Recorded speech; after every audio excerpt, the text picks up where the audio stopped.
je présente l'atelier du rêve, qui est un atelier qui prépare l'enfant à une intervention chirurgicale par le biais des mots doux, du jeu et du rêve.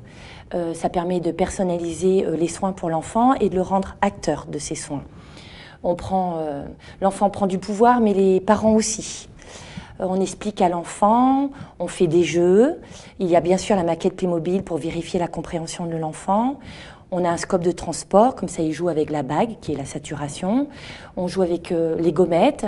Et on a des masques parfumés, où ils customisent leurs masques, et c'est souvent lié aux rêves qu'ils ont décidés. Ça permet que les enfants viennent sereins au bloc opératoire, parfois même heureux de faire le rêve. Et ça permet qu'il y ait une ambiance agréable pour tout le monde. Et les enfants ressortent de là plus forts.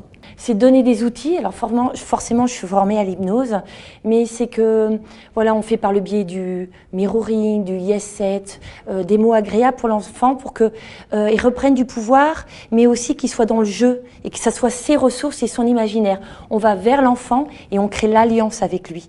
Tant qu'on n'a pas créé l'alliance avec cet enfant, on ne pourra rien faire. Donc l'atelier permet que l'enfant soit familiarisé, mais qu'on ait vraiment créé une alliance avec le bloc opératoire, avec le monde de l'anesthésie. Et on fait par le jeu et par la distraction, et c'est l'enfant qui choisit. C'est l'enfant qui va au bloc opératoire, c'est l'enfant qui s'assoit, c'est lui qui choisit d'être allongé ou assis, c'est lui qui choisit de tenir le masque ou qu'on tienne le masque, et après c'est le rêve. Et on va vraiment dans le rêve et l'imaginaire de l'enfant, par le visuel, auditif, kinésie et olfactif. Voilà. Et on leur donne un diplôme du courage, bien sûr, à la fin, parce qu'on valorise l'enfant. C'est lui qui a réussi à passer cet événement. Voilà.